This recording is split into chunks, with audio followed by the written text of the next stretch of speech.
people are going to die. People are dying. And, we can't play with this. So this is a really serious matter.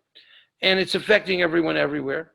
And, when you get into a situation where you're put into hey, God, something's happening, I might die from this, you get this fight or flight physiological syndrome. Literally, it's as if you're walking along and a lion jumps out at you or something. Your eyes bulge, your adrenaline jumps. This isn't really the adrenaline jumping kind of a fight or flight, but now people are seriously thinking, what should I do about this? And this extends to the business too. Eventually, we'll talk about that. What do I do? And how do I manage this? Now, it's really important to recognize that health is more important than wealth. And so there's no question about employees saying, I don't want to work in the office. They're not going to work in the office. At Rappaport, we've closed almost all of our offices. And, there's no issue about people, employees themselves are looking at what's happening and they're saying to themselves, I am not really caring about the job right now. What I'm caring about is not getting sick. And that's really important. So we should understand that everyone is thinking this way, not just people in the diamond or jewelry business, not just our families, but it's a pandemic. Everybody's got that same value question. What should we do? How should we deal with ourselves over here? And so now we realize that there's something much more important than your job. There's something much more important than your business. And that's very, very subconsciously powerful. Now, you can't give Corona. I want to talk about prevention for a minute, since we do have, however many hundreds of people on the line. First of all, sometimes you're washing your hands and stuff, and it's important so you don't touch your face, but you can't give Corona to yourself. So what's really going on here is we're dealing with a situation where you sort of have to relate to your environment. You can only give it to others or get it from others. I'm misspelling over there. Oh, sorry, let me go back up. It's from others. You can't, so what's going on is, I have a sickness, say God forbid, I don't have with this, but say I have a sickness. You go to bed, it's your problem. This isn't your problem. This is everybody's problem, because you won't even know that you're sick, and you'll go out there and you'll shake someone's hand and he'll touch his face and he'll get sick and maybe die. So, you really got to be careful here, because you are in a societal sickness. It's not an individual sickness. So the only solution here is really isolation and what they call the 6 foot or 2 meter rule. Keep 2 meters away from everybody. That's kind of weird psychologically too, because people like to sometimes hug people, be with people, even members of your own family. They're saying you should keep 6 feet away. Maybe people think it's a joke. But in fact, it's the only way to really stop the virus from going on and staying home like I am. So number one is I'm protecting myself from not getting it, but maybe even more importantly, I'm not giving it to other people. So now this isolation stuff works in you subconsciously. So people are getting weird. They're thinking, not getting weird, but they're thinking differently than they used to think. It's like a fundamental earthquake of change in your personality. So what's happening with this coronavirus, it's not just another thing. It's a fundamental thing that's affecting how people think about themselves and society and the world. And they're also finding out that they're isolated now. They're home. They're home with their family. Some people love that. And a lot of people say, oh my God, I never do. I can't live like this with my husband or wife or whatever. I want to also explain the concept of flattening the curve. If everybody gets sick very fast, there's not enough ventilators. There's not enough medical resources to take care of people, so people will die. And so what they're trying to do with some of this isolation stuff, they're trying to abate, slow down the distribution of the disease. So less people get it.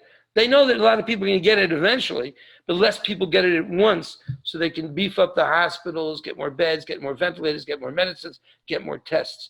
And that's kind of flattening the curve so medical help can catch up. So, I think everybody's pretty much closing their offices that I know. Maybe, I think all Rappaport offices, Hong Kong, Mumbai, Surat, Tel Aviv, Jerusalem, wherever, Dubai, everything's closed. Maybe we have a kind of a skeletal staff in some offices who are keeping the rule. But I really encourage everybody, you really have to take care of yourself. I see there's some hands raised. I'm going to be going a little bit more And then we'll maybe take some hand raising at the end as well, because I really want to cover the ground. And then we'll take some questions later. So isolation and social distancing, it's changing how people think about each other, and of course, jewelry and diamonds. So, in the background, I know I'm not here to talk about coronavirus only. I'm here to talk about how it impacts the jewelry industry. You got to understand, subconsciously, people are starting to think differently about relationships as they spend more time at home and as they isolate themselves from society around them. You might see people getting married more or having relationships and making commitments because they realize being home alone in isolation, it's not such a great thing. So maybe now it's time to really, get closer to your girlfriend or boyfriend or whatever. Now, look, this is serious stuff, and it gets more serious as you get older. Okay, I'm 68 now. I got a 3.6% chance of dying. Holy crap. And I don't know if what the probability of catching the disease is. And maybe it's not going to happen to me, I think, but you never know. So you want to be careful. And there's 219,000 cases. 9,961 people have actually died. There's another 15,000 cases every day. It's just the beginning of this thing. Interesting that young people say up to 50, not really, maybe more people get into car accidents. So there's going to be a division about how they treat this disease. There was a picture of a whole bunch of people on the beach in Florida, young people, spring break, they don't give a damn. But when you think about it, if they come home, they might kill their grandmother. And how we treat the elderly. And that'd be kind of crazy. You're young, millennial, came home, said hello, gave my mother a kiss, grandmother a kiss on the cheek, or my mother in the cheek, touched the grandmother, and the grandmother actually has a 49.8% chance of dying. And this is death. This isn't like, a little problem, this is like the last stop. So we really need to be careful here, and we need to recognize that coronavirus is going to change social values. And it might create some kind of a, difference between young people and old people, the boomers are finally getting theirs. But I'm not going to go into this too much because there's issues about transferring wealth, how that affects society, and how people spend money. And there's also the question of this jewelry that's going to be the state jewelry and stuff. I'm not going there now, but I want you to know all these things matter. And a disproportionate number about the population dies. I mean, they're talking about 9,961 deaths so far. I've heard people talk about 2 million deaths. And I don't know what's going to happen in Africa. But in any case, this is serious stuff, and everybody should be very careful. Now, excuse me, I want us to understand. There's disruption. Uber does disruption. Synthetic diamonds does disruption. That's like a one-time disruption. But here you're talking about disruption at the individual level. Me, what's going to happen to me? Personal security. Will I get medical treatment? Look at what's going on. People running to supermarkets and buying stuff, food, toilet paper, but they're all buying. They don't really need that much food. But there's a need inside of them to take care of themselves, personal security. It's like subconscious. Financial security. What's going to happen to me? Am I going to lose my job? All the jewelry stores are closed. All the department stores are closed. Everything's closed. The restaurants are closed. What if you work in a restaurant? What if you own a restaurant? Will I have money? Will I have a job? What's going to happen? I'm going to be sick and I won't have a job and I won't have money? And this idea of isolating you. I'm isolated. I can't talk to my friends. I can't hang out. I can talk to them using the internet. But, this is kind of weird. And so this is happening. This is really happening in society. And you can't ignore the effect it's going to have on how people think about themselves. And eventually jewelry and all that. But how they think about their friends, how they value friendship, how they value, what it means to be with people if they now find themselves forced into isolation and social distancing. Now, I was looking for a word greater than disruption, because this is more than just disruption. And so I brought it out and I said, we'll talk about individuals as disruption, but we're going to talk about some concept called creative destruction. I mean, that's something that came out of Sumter. It's an interesting concept. I'm not going to go into the whole economics of it, but it's a new global value system. The first thing is it affects everybody. So if something happened, it affected only people who take taxis on Uber. Okay, But this is not well beyond that. This is everybody everywhere going through those personal security, financial security, social security feelings. So there's stuff coming from the bottom. It's not like only because it came from on top, there's a new software, there's a new thing. No. This is coming from billions of people from the bottom up, how they're feeling about what's going on. And they're going to change values here. Redefining globalization and economic interdependence. I mean, we're not just talking about President Trump and fighting with China. No. We're talking about, hey, these Chinese guys made me sick. I'm not against China. Or they're saying, hey, I don't want anyone to travel to my country from Europe. I mean, it's amazing. Who would dream of such a thing? I'm in Israel. Everything's closed down. No airplanes. Nobody can come in. Nobody. It's like closed. But America, they're closing America. And so globalization, you talk about globalization, you can't travel, you can't visit, you can't, I don't know, products you can ship, I guess. But the idea of economic independence is now becoming more and more of an issue. It's not just trade wars anymore. It's maybe health, it's not wars, but it's security concerns, health security concerns. So we're changing how people think about themselves in the world. We're rejecting old values. We're saying, no, I'm not going to travel to that conference. No, I'm not going to go to that show. No, I'm not going to do business that way. And we're thinking about new technology-driven values like right now, we're using Zoom. I'll tell you something interesting. I was fortunate. As soon as the market went down, I just sold out, okay? But I was lucky. I got out of all my shares. But I bought Zoom. I said, hey, this is technology everyone's going to be using. We're members of Zoom, or we use Zoom for many years. Okay, now, we should understand that this creative destruction is coming, and it's going to change how people want to buy diamonds and jewelry. It's going to change how we run our shops. It's going to change how employees feel about it. Now, there's Newton's third law of physics says every action, there is an equal and opposite reaction. So I want you to think about what's going on over here with this coronavirus, making everybody crazy. Think about what's the reaction. What's going to happen now? Okay, so if someone came over to you and pushed you, and then you would get pushed into a tree or push something else. There's something happening here. And how this happening thing, hold on a second. Guys? All right. So the thinking here is, what is going to happen because of this coronavirus? How's it going to impact people? And by the way, I see people raising their hands. Maybe Joshua, you can text them or something. Okay. Now, look, we don't know everything that's going to happen, but we know something's going to happen. And we need to think about that. Because if the bigger the force, the more disturbing to society, the more people are staying home, the more stores are closed, the more malls are closed, the more entertainment is changed. All those things combined are like a force. And what is that going to do to how we are going to think about luxury products? Now, I'm not saying about luxury, but how are we going to think about security? How are we going to think about diamonds? How safe are we going to feel? What do you think about money? What do you think about jobs? All this is kind of coming down on people. It's just the beginning now. So we got to start thinking about what is that going to cause? What implications? And we should be careful to understand unintended consequences dominate. Now, sometimes people do things, and there's a purpose. They planned it. They raise taxes. They create a new Uber. They make excuse me. I really am not sick, but I'm coughing anyways. You've got these things that sometimes there's an intention to do something, and because you did this, something else happens. But now, no one planned this coronavirus.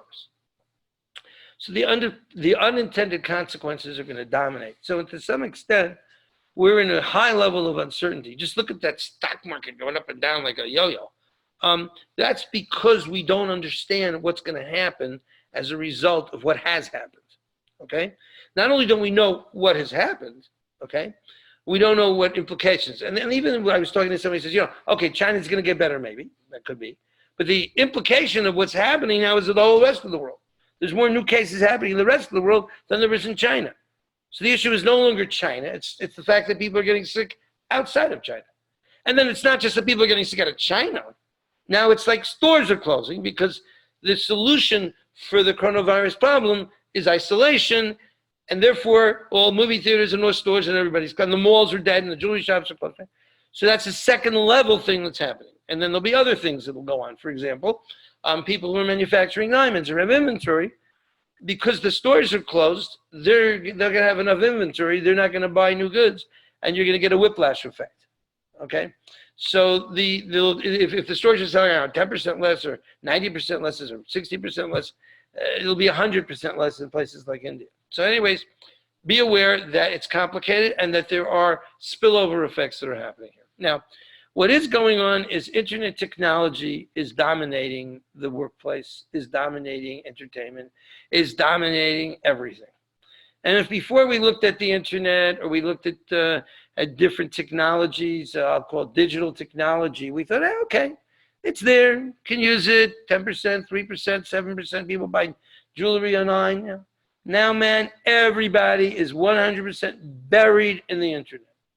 And they're using it for they have to hide at home. They got to be home, so they're using it for work. All of our people are only working with each other over the internet. The internet, or in this case, Zoom or Skype, it's like bread and butter. It's like the air we breathe. It's everything to us.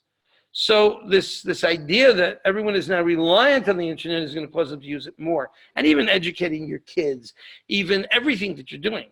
Okay, so this is like amazing. Okay, wow, it's 12:24 already. All right.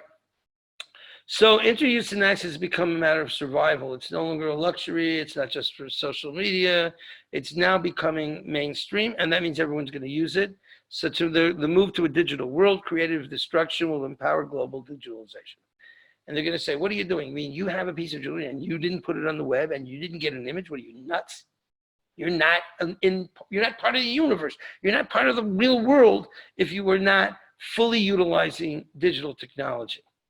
And the move to digital technology, which was happening kind of linearly, getting more of it, we're doing it, we have time, we're going to get better, we're going to make a nicer web page. Now it's like warp speed, Star Wars, push a button, boom, you're in a new place. That's what's going to happen now. And so everyone's going to be adopting and adapting to a new digital environment. And so we can expect the jewelry business particularly to become totally, wildly digitalized. And if you're not digital, you're like, you're not in the game anymore. Okay. All right, I'm going to start talking about diamond markets now. See, I'm running a little bit late. Are there any burning questions that you think I should answer about coronavirus? Anybody want to go? I really need to answer. I'd rather just finish this whole thing and take all the questions at once. No, go directly into the diamond markets. That's what I suggest. Also, Mike, you just click on two things, on participants and chat. We'll be able to see on your right hand side of the screen. All right, where do I find that? I'm at the bottom of your screen. You can see participants. I actually don't see it, but all I see are my slides. Let me go. Oops. Don't see the. Open up the Zoom first. All right. Open up the Zoom icon on the bottom. Yeah, the Zoom icon. Open the Zoom icon. Yes. Right. Okay. It says join the meeting. No. You're in the meeting. You're in the meeting. All right. I see you're saying to me, whoa. I'm not going to do that. Cancel this. Sorry, everybody. We're doing some things over here. So I'll just close this window. No, don't end the meeting. I'm not going to do that. Make it small. Make it small. And you don't see where you have your microphone, where you have I know. Let me do this here, okay? Sorry, everybody. Where you have the microphone icon, the share, the video, and that is things they're called participants. Press escape to show floating controls. I can't see it, but we'll figure it out later. Let me keep going. Okay. All right. I hope everybody understood what I said so far. Oh, I see now it did pop up. I see QA3s. It says participants. Excuse me? Chat as well. You can see the participants on the right-hand side. You'll see the participants. Below that, you'll see all the chat going on. Fine. I know I'm kind of talking. I won't have time for doing that so much. But whatever it is, I'll try to do it. And I'll just do one thing at a time, which is to talk to everybody and tell what I'm thinking. Okay, now we're going to get into some meat. Now, the diamond markets have been under extreme pressure before coronavirus. Coronavirus, that's why, baloney. We were screwed before. Chinese demand, 13%, 5%. U.S. imports, 28.4% down in the over half carat stuff. And I can't trust the Melly data because U.S. is all screwed up. No profitability, rough prices too high, reduced liquidity. Let me say that the diamond markets before coronavirus came up was a sick scenario, not a good situation, okay? And I can maybe show you more of that. Here you can see there's the rough and polished prices. This is unacceptable. People can't make money. And guess what? There's no profitability. Why should banks give you a loan? Yeah, let's get realistic. Look at India, okay? And the U.S. imports looks the same. This is monthly stuff. February 20 was after Corona. Okay, so now that's down 50%. It'll probably be down like 80% or 90% year on year. So if we did 2.2 billion now, we're doing 1.1 billion. These are net polished exports out of India. Okay, and for 2019, we're down 15. You're down 15.8%, and imports are down 19.8%. So 2019 was not a good year, and that's before coronavirus. And you can see the extent of it. 30% in November was down. A lot of problems, riots, or all kinds of problems with China and credit, etc. So we're not in good shape going into this. At least that's what I would think. That's what I understand. That's what I think. Now, take a look at this. Now, this is a real disaster. Look, polished prices from the peak. Okay, that was the peak in 2011. This is D to H, IF to VS2, Rap Spec A3 diamonds. And man, we're just really, grounding it over here, okay? We're down 50%. I can't believe we're down 50%. What kind of markets do we have? Are we, what's going on here? How could we as an industry have our diamond, and these are better quality diamonds. This is not junk. This is really not stuff. Matter of fact, junk's doing better. Why are we down 50%? What's going on? And put this in the back of your mind as we start talking about the issues that are confronting the market and maybe the solution that I'm going to have over here. So the corona effect is pretty powerful here. Retail stores just had it. That's it, man. If you thought that the secret to selling diamonds was having easy availability and so people could go shopping and have a shopping experience, okay, as long as Corona's around, forget about it. Not going to happen. And not only are the stores down, the wholesalers who need to distribute to the stores are down because it's a health issue. And not only is that happening, the stock market is zooming down. Gosh, you look at that stock market, it's amazing. Up and down, but up, it goes up a little and then it goes down a lot. And up a little, down a lot. I should really show you what it looks like in a minute. Okay, so you can't sell. Here's the problem. People now are frozen. They can't sell. They can't sell. How are you going to buy? And then the market freezes. It's like your gears or something it just freezes up. The thing can't turn over. The car is frozen in the morning or something. And so the only thing working is really the internet.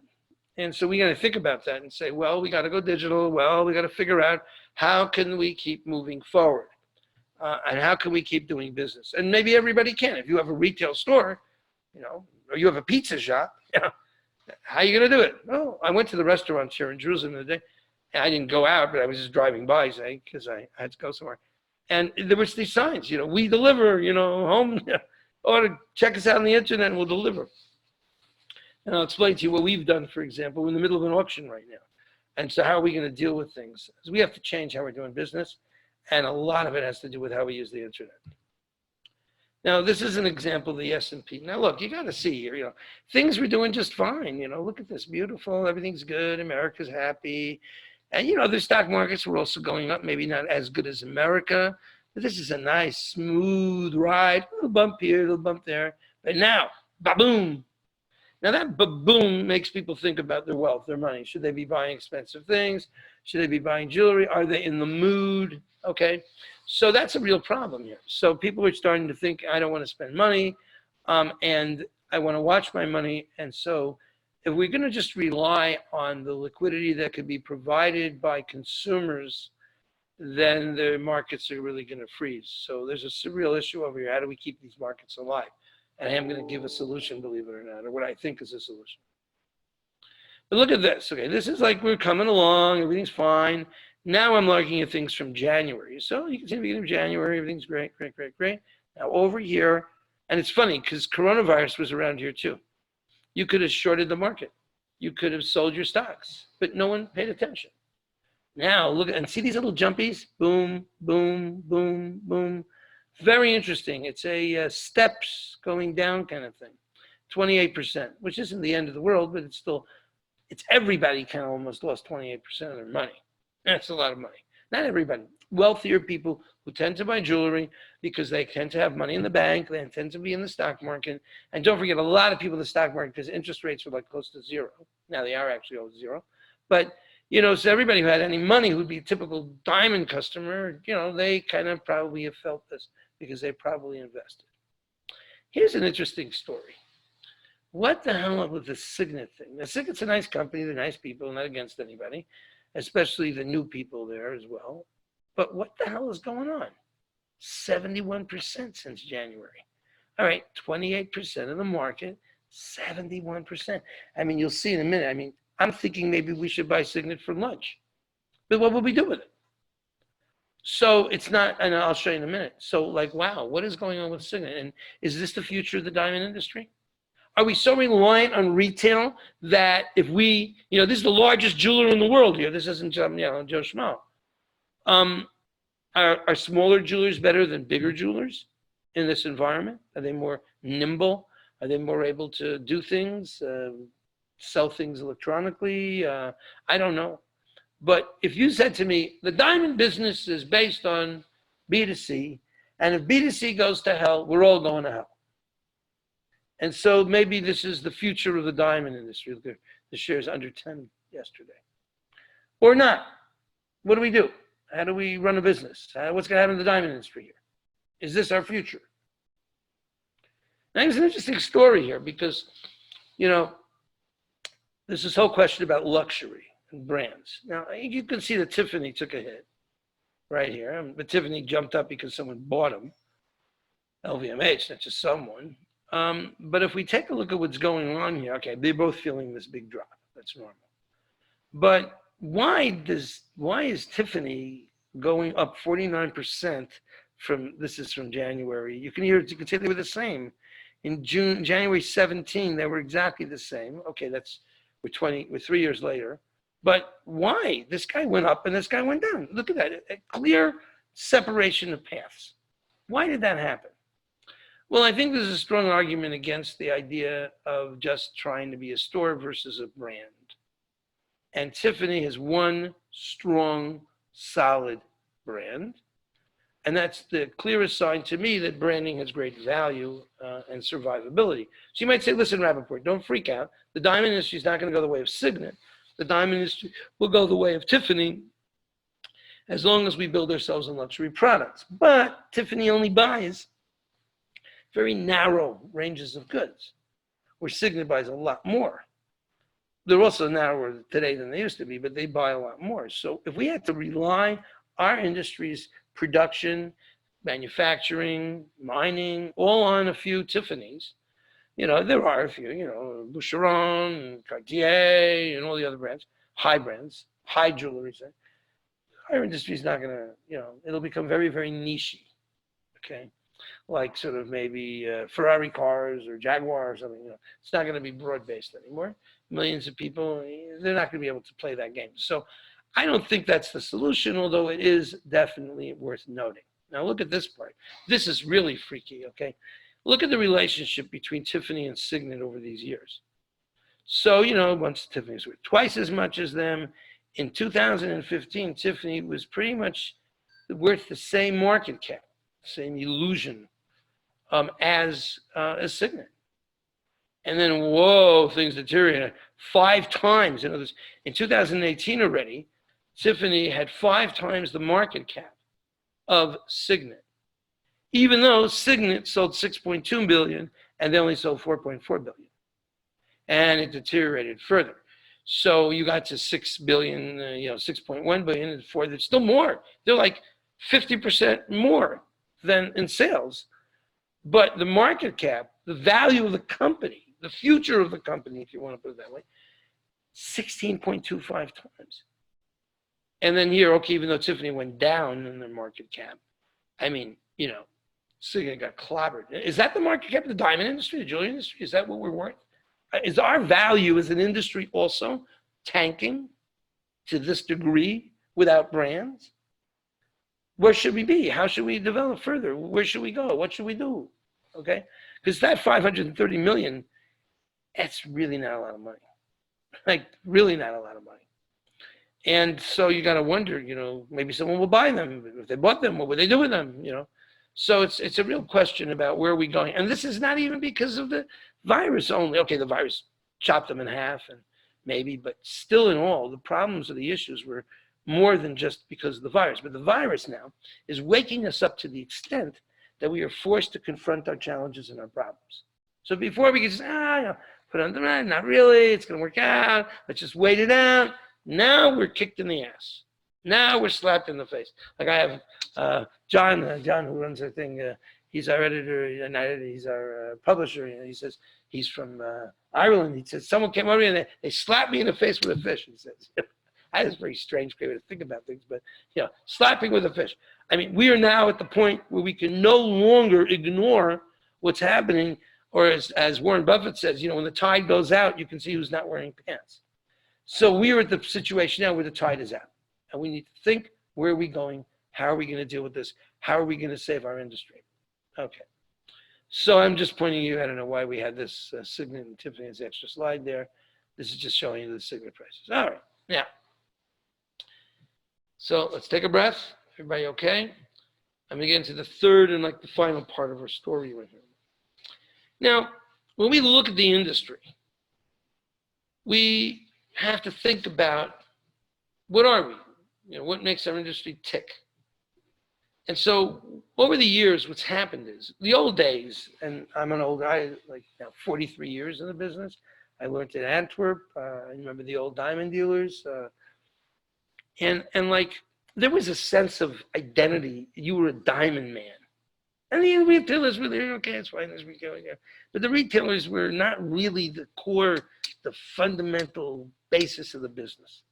You had these amazing personalities and people. So are we just a B2C story? Is that what we are? Or is there something else? Is there a B2B animal within us that is like a buffer that says, hey, I'm a B2B, I'm a dealer, man, and I take care of this market, okay? And, you look at the stock market, it goes up, goes down, but there are players who say, yeah, we make markets, we bid, we buy shares, even Signet. So it's $8 today, but it's $8. Someone is paying $8 to buy a share. Even with all the bad news, with all the current, everything has a price. And there's people who are willing to make a market in the product, whatever it is, copper, zinc, oil, all goes down, who cares? But there are players there. Now, if B2C dies, does our whole industry die? Good question. Are we so hooked up to B2C that our B2B has been demasculated, decapitated, decapitalized, so that there's nothing there? It's just everything's all whatever the consumer says, whatever the retailers say, and everything else. We diamond people, we just take off our pants and we just say, that's it. We can only do whatever the consumer wants, and it's consumer centricity. It's not consumer sense. It's consumer ownership of the industry, and the retailers that they buy, fine. If they don't, I don't know. We'll just go back. Is there a viable B2B sector that can support the market when B2C is weak? Do we have players?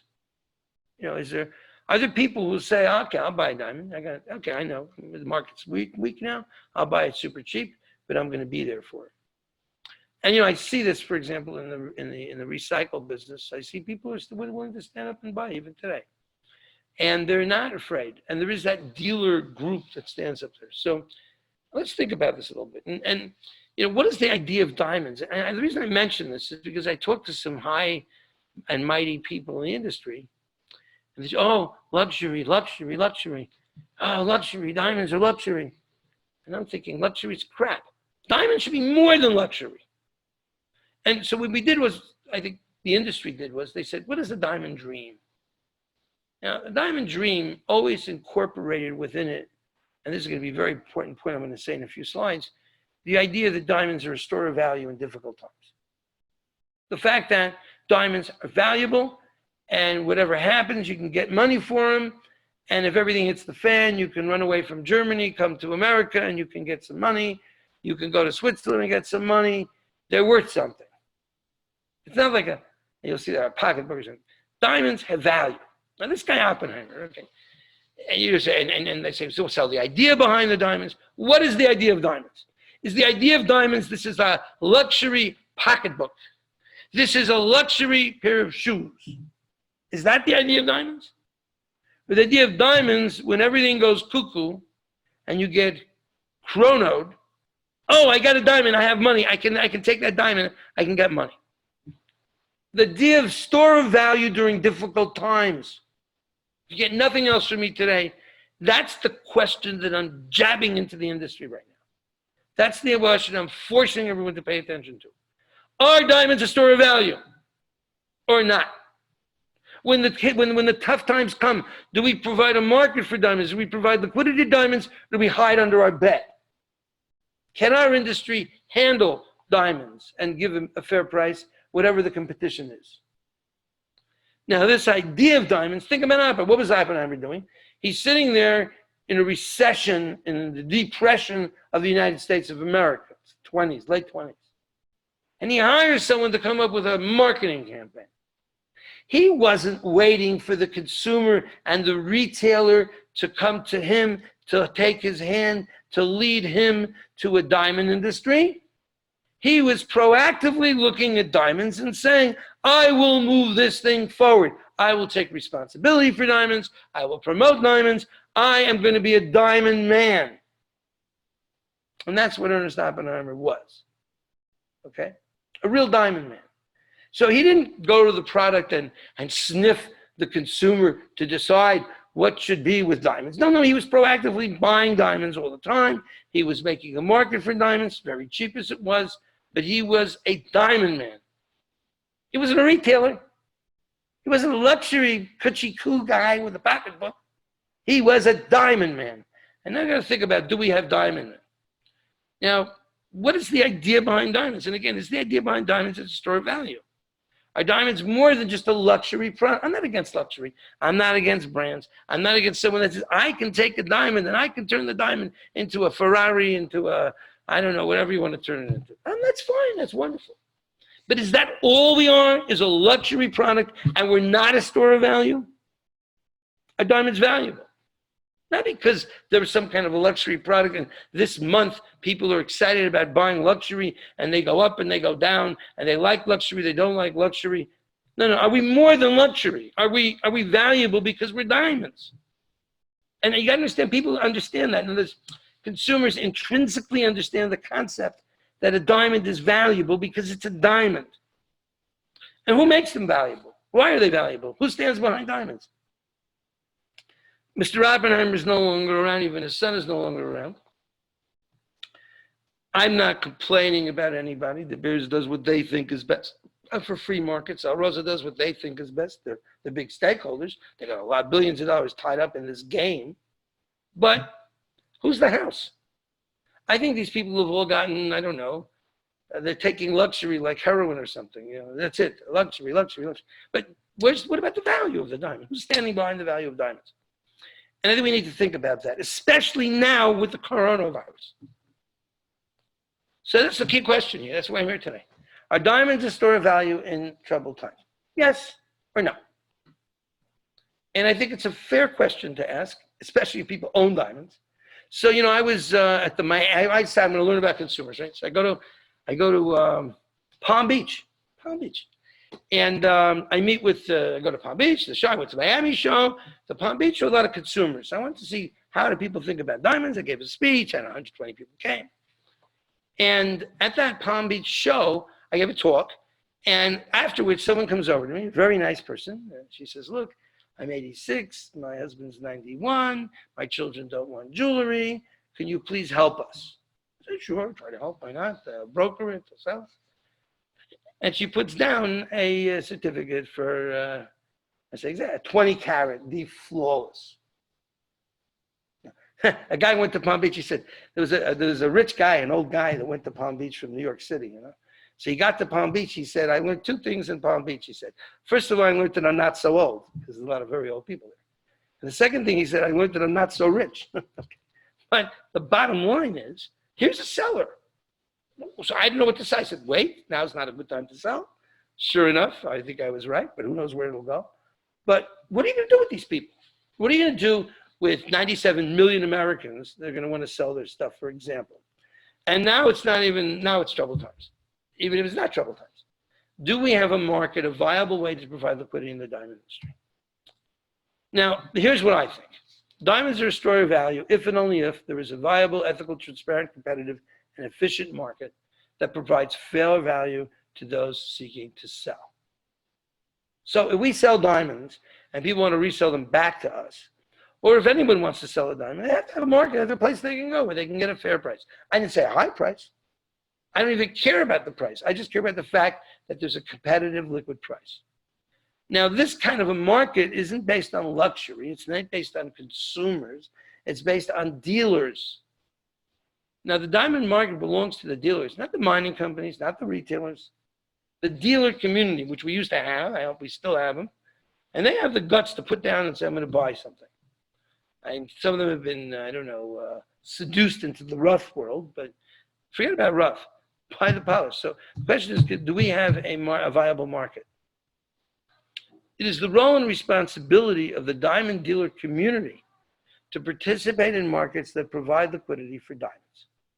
We have to have liquidity, especially when times are tough, because that then really gives diamonds, that's the story of diamonds. That's the value of diamonds. You know, you want to, you say, sell the idea behind diamonds. That's the idea behind diamonds. This thing is valuable. You have the trouble, you take that diamond out. I mean, in Africa, Rolex watches. Everybody knows Rolex. You have a Rolex watch. They call it a passport. God forbid there's something terrible happening. You take off your Rolex and you can maybe escape a country that's under war. That's something, you know, that's great. But diamonds also should have and have had historically that idea that I have something of value that's close to me that is going to be liquid in times of trouble. And so I'm going to say some very tough statements here. Without liquidity, diamonds are a fraud. If diamonds are not liquid, and when it comes time to sell them, the guy hides under the bed, you see the back of his head, no one's going to buy them from you, then why are diamonds better than, I don't know, synthetics, cubic zirconia? If all you're selling is fashionable flash for your cash, and there's no real story, or there's no real promise, or there's no real idea that diamonds are a story of value, then what makes a diamond a diamond? It's just a little stone with a little bit of sparkle. And you have a higher refractive index than cubic zirconia. And I would go even more, without liquidity, the diamond trade is a fraud. Because people are buying it thinking that they have liquidity, thinking this is something that I can trade in when times are tough.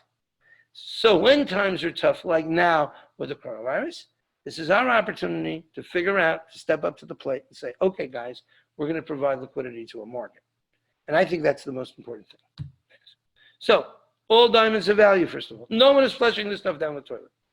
I can tell you stories. We don't have time. I want to take questions. But all diamonds have value. We're going to establish a competitive bid-ask market for diamonds. We're going to make phone calls. We're going to find out who buys 20-carat D-flows, who buys 2-carat Fs, who buys half-carat, I don't know, KI2s. I don't care what it is. But we have to create a viable, fair market for diamonds using the internet, using all the communication things that we have. It's vital that sellers know they can consistently get a competitive bid for a diamond. So if a guy wants to sell a diamond, we can't have, as an industry, hide under the bed.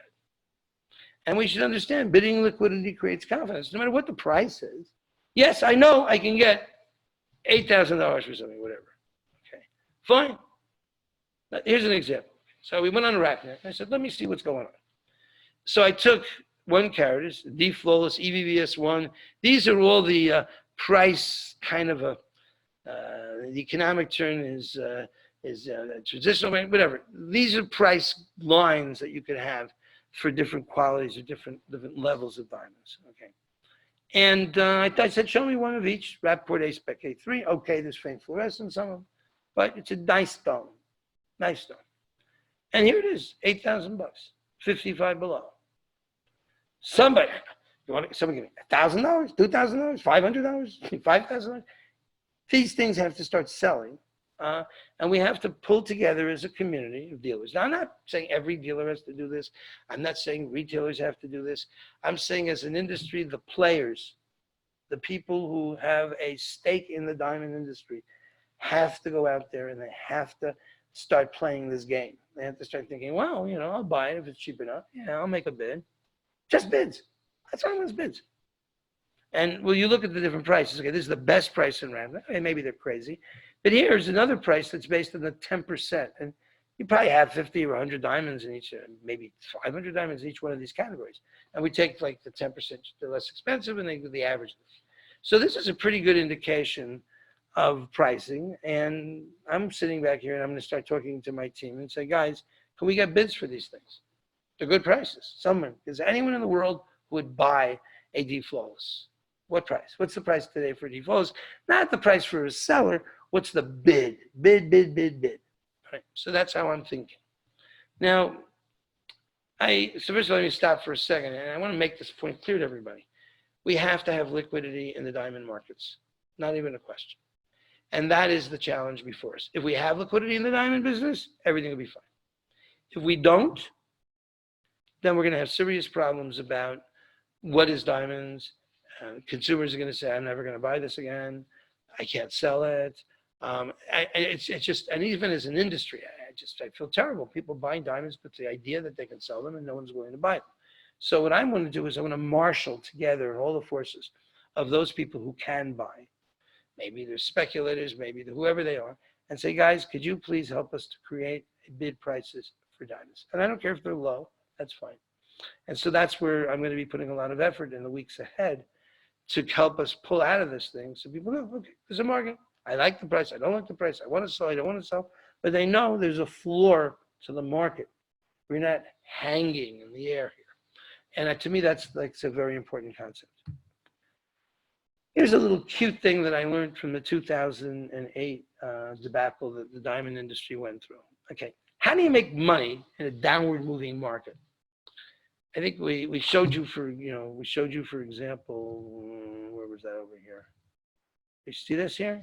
There's a signet. You see this here? This is a downward moving market. And you see little jumps, but not always you're going to find the jumps. You could have even a straight line downward moving market. How do you make money? I wish that I was in a regular speech. I would ask everybody, you guys tell me, someone tell me. But this is now on the internet, and I have to learn how to use it better so we can do that. I'll tell you how. First of all, don't freeze. What happened in 2008, I saw people who were dealers, big dealers, and they froze, like a deer caught by the headlights of a car. Froze right in the middle of the street, smacked into the car. Don't freeze. No freezing. I want you to understand that the value of your inventory is replacement cost.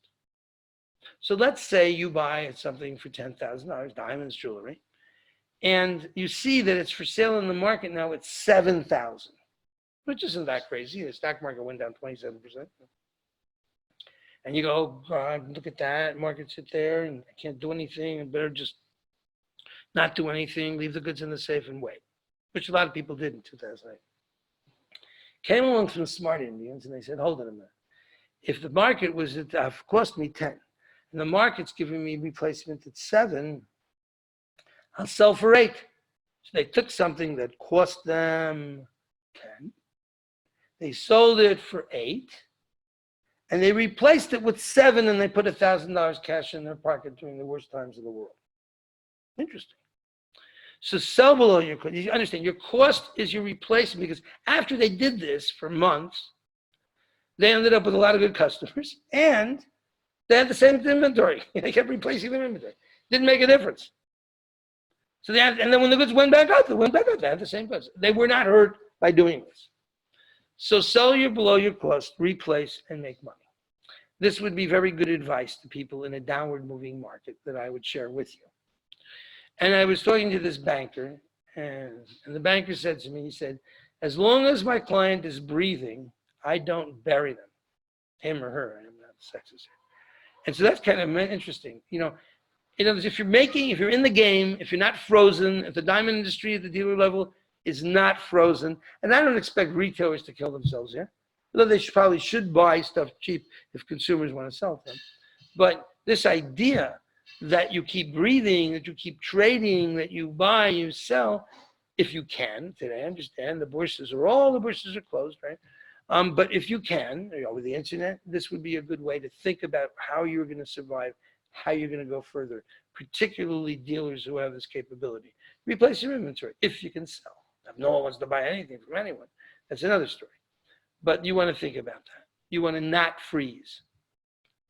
Moving into the future, and this is just standard stuff. I'm almost done, okay? And I will get to the people raising their hand. I am sorry, we will have time to do that. I can stay around a little more than the hour.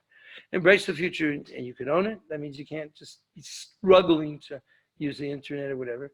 Now, this technology stuff, I get all these people showing up and they go, oh, I have technology, I have imaging, I have this, I'm going to take over the market. No, it doesn't work that way.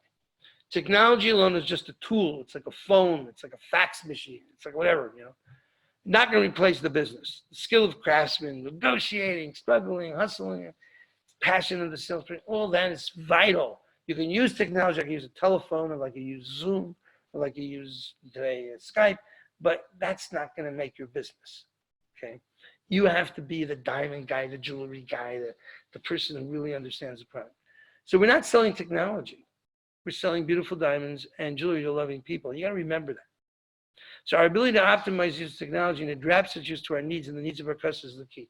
Adapt it, but don't marry it. Don't put technology, now especially everyone knows technology. Oh, that's my business. I'm going to be a technology guy. That's going to save me. It won't save you in the diamond and jewelry business unless you really become a technology guy, startup. So the big idea is that the real idea behind diamonds is that they are a store of value in troubled times. I'm not willing to walk away from that.